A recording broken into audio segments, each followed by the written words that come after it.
Hi there, my name is Jay with ServerMatter, and the purpose of this video is to provide you as a customer or potential customer insights into what a domain is and how it will apply to your server.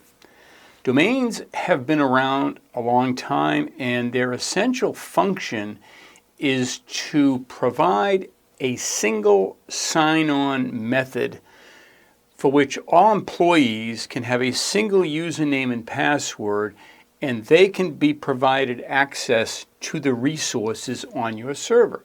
Furthermore, they can be subdivided, these users can be divided into groups. Those groups can be assigned specific rights, so anybody that's a member of a group gets whatever rights you may have given them.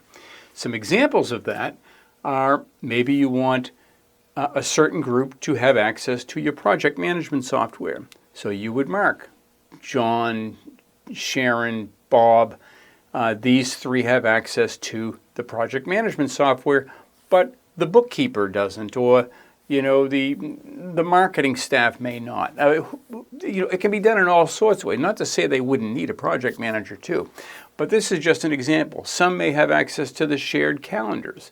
Some may have access to the recorded knowledge, the Wikipedia type MediaWiki.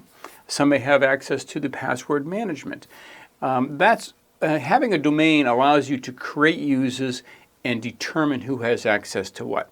Now, your server comes with all of these programs and many more. And given that you have a domain and your users can be added to it, you're going to have this kind of precision control over the things they have access to. But one of the things that is not visible in this portal behind me, and you don't even have to use. It's optional in the sense that we're not going to charge you more for it. It's there, but you don't have to use it, and your server will still function in every other way. But it really is a nice feature. It's an important one, and it's one that we certainly use here at CompuMatter. And we recommend our clients really consider going in this direction for security reasons, for convenience reasons. So let me tell you what that is. Computers, you've got your Windows computer, for instance, that you log into with your username and your password, and you're in there. It's not part of a domain. It's just a user that you've created. But you could make that computer part of a domain and that user part of a domain. And by doing that, when you log into your computer, you actually are going to use the same username and password that has been assigned to you from the server. This gets back to that single sign-on convenience. So now you've entered your domain. This is part of it. Windows is built this way out of the box, assuming you have the professional edition. You indicate that you're part of a domain, in this case, the ServerMatter server. You'll add in your login username and password to the server. It'll validate you against the server. And then if you're a new user, it will create a desktop on the fly, attach it to the server as a domain. From that point forward, you as an administrator, as the owner or manager of the business, have some precision control over that individual Windows computer. Such things as being able to change a password. Let's say that user that you've previously attached to the domain leaves your company for whatever reason. You don't know the password. You can't get a hold of them. In a situation like that, you're often calling some IT person somewhere to come down and crack that password. In this case, you have the server, you have the administrator, you just click, change password, boom, done. Another situation where a different user, a staff member, maybe you've got to terminate them. They're coming in that day. Maybe they have a sense of that impending doom. And you want to disable their computer before they sit down to it. Just in case they get to it before you do, you log into the server, disable that employee, and that's it. Not only can they not log into all of the other programs, calendar, wiki, digital asset manager, and on and on and on, but they cannot log into their very own computer because you've taken advantage of a domain as it applies to your individual computers. Now, there are other benefits to a domain. You may want to install software on multiple computers at the same time. not so big a deal if you've only got 5 computers or 10 computers and you want to go from one to the other and install a software product. But the ability exists if all of these computers are on a domain from a program called Group Policy Administrator, which is a Microsoft free tool. You can indicate what program you want to install, and it will install it across the board. You can create desktops that are the same across the board if you wish, or you can select individual users or individual groups and install software or change desktop or do whatever it is you want to do in that regard. You can prevent certain computers from installing software. That can be a real problem, especially as your network grows. You want to know if somebody's trying to install something. You may want to block all programs. That's a possibility. You may want to block certain websites from being seen. That's a possibility. None of these things are possible if your computer is a standalone computer and not attached to a domain. In addition, when you're part of a domain, you have a new relationship with the server. It's called a trust relationship. If you spend any time in the Microsoft world, you'll recognize that a trust relationship is a regular term, and I really like that term. I think a lot of things in life, a lot of decisions that are made based on the trust relationship and the degree of trust.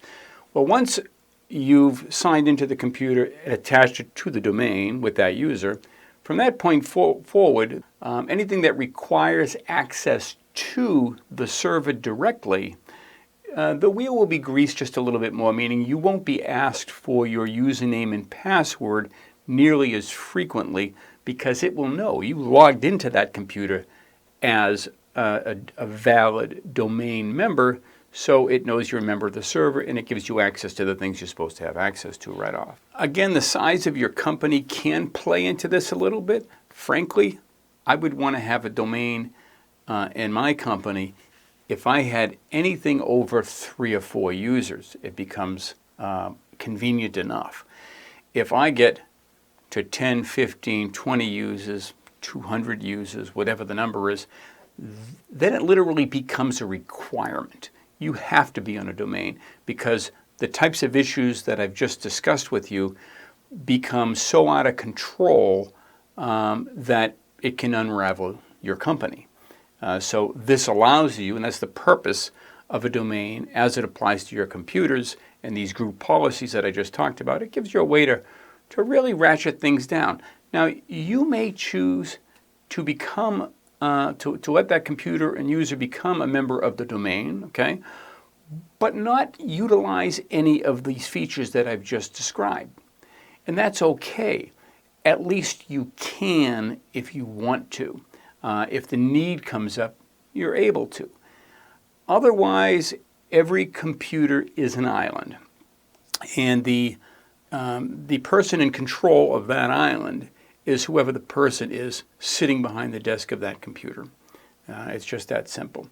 The thing about what I just discussed that's different from all of the other tools that the server provides you out of the box is these are your computers. This decision to attach your computer to the server, that's your decision. That's a business decision that you'll have to make. So we've talked about all those upsides. Now let's talk about why it isn't an automatic thing that I know you're going to do. Your users, the users that you have at your company right now, would have to be converted to a domain attached user on that computer. And that means a new user account. You literally, the steps are you attach the computer to the domain, which is a simple command, and then you reboot the computer, and then you log in as the domain user, your staff members. Their username, the password is assigned to the server. They log into the server. A brand new desktop is created for them on the fly. Their documents, pictures, everything else is empty. It is a brand new desktop. The other user account that they had been using is still going to be there it's going to exist on the computer, and they could literally log out of the domain and log back in as that user account and see their stuff is still there. But then what you really need to do is migrate everything from the old user account to that new domain user account. Now, the best way to do that is with software that's available to do that. There are companies out there that have very reasonably priced software that can be installed that will migrate your user world from one user to the domain user so that you're looking at the same thing on both sides. At that point, once you know you're out of the woods, keep it for a while, then delete the old user account. You won't need it anymore. There will be some instances where you may not have enough hard drive space to have both users. That doesn't happen often, but it does happen. And in that case, you'll have to get your data off of that user account, put it on a USB drive of some kind, and then bring it into the other user when it's created. So there's potential complexities there. And even after using software like that, migrating to the domain user, I can't promise that there won't be any pain. It's the nature of computers to provide some rejection along the way, and so you may have to deal with some loose ends, whatever they may be, after your profile and all your data and all your programs have been moved over to the other user. Now, you don't have to do this day one. So your server's installed, the technician's there. Yes, it's easy. Everybody's there. They can start moving your computers over to the new domain. But if you'd rather take some stress out of the equation and maybe add those computers piecemeal, one day, one another, or one week, one another, or groups this week and groups that, all of that's a possibility for you. This feature set that I've just described simply won't exist until they're attached. But in the meantime, you still get access to all these other wonderful things that make up the server. Your company will be more productive immediately, and then these things can come later. Of course, be aware that procrastination is human nature, and anyway, you think about that.